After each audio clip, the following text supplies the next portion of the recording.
ಆಗ ಹರ್ಷಾತ್ ಅವಳ ಮುಂದೆ ಕೈ ಆಡಿಸಿ ಚಿಟಿಕೆ ಹೊಡೆದು ಎಚ್ಚರಿಸಿದ. ಹೀನಾ ಭಯದಿಂದ ಯಾರು ನೀನು ಅಂತ ಕೇಳಿದ್ಲು.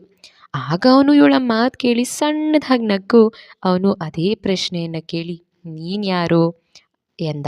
ಸ್ವಲ್ಪ ಕೋಪ ಮಾಡಿಕೊಂಡು ಅವಳು ಮೊದಲು ನಾನು ಪ್ರಶ್ನೆ ಕೇಳಿದ್ದು, ನೀವು ಉತ್ತರ ಹೇಳಬೇಕು ಅಂತ ತನ್ನ ಪ್ರಶ್ನೆ ಪೂರ್ತಿ ಮಾಡುವಾಗ ಅವನ ಮಧ್ಯದಲ್ಲಿ ಹರ್ಷಾದ್ ಅಂತ ನನ್ನ ಹೆಸರು ಅಂದ. ಅಂತ ಹೇಳಿದ ಆಮೇಲೆ ಅವನು ಕೇಳಿದ, ನಿಮ್ಮ ಪ್ರಶ್ನೆ ಉತ್ತರ ಸಿಕ್ತು ಅಲ್ವಾ, ಈಗ ನನ್ನ ಪ್ರಶ್ನೆಗೆ ಉತ್ತರ ಕೊಡಿ ಅಂತ ಹೇಳುವಾಗ ಅವಳು ಹೇಳಿದ್ಲು, ಹೀನಾ ಅಂತ ನನ್ನ ಹೆಸರು. ಆಮೇಲೆ ಅವರಿಬ್ಬರ ನಡುವೆ ಮೌನವೇ ಉಳೀತು. ಆಮೇಲೆ ಹರ್ಷಾದ್ ಹೇಳಿದ, ನೀವು 2 ದಿನದಿಂದ ಏನೂ ತಿಂದಿಲ್ಲ, ಹಣ್ಣಾದರೂ ತಿನ್ನಿ. ಹೀನಾ ಖುಷಿಯಿಂದ ಹಣ್ಣುಗಳನ್ನ ಈಸ್ಕೊಂಡು ತುಂಬ ತುಂಬ ಥ್ಯಾಂಕ್ಸ್, ನನಗೆ ತುಂಬ ಹೊಟ್ಟೆ ಹಸುವಾಗಿತ್ತು ಅಂತ ಹೇಳಿ ಅಲ್ಲಿದ್ದ ಮಾವು, ಸೀಬೆಕಾಯಿ, ನೆಲ್ಲಿಕಾಯಿ, ಸಪೋಟ ಹಣ್ಣುಗಳನ್ನ ತಿನ್ನೋದಕ್ಕೆ ಶುರು ಮಾಡಿದ್ಲು. ಅವಳು ಇವ್ರು ಏನೂ ತಿಂದಿಲ್ಲ ಅಂತ ಯೋಚನೆ ಮಾಡಿಲ್ಲ.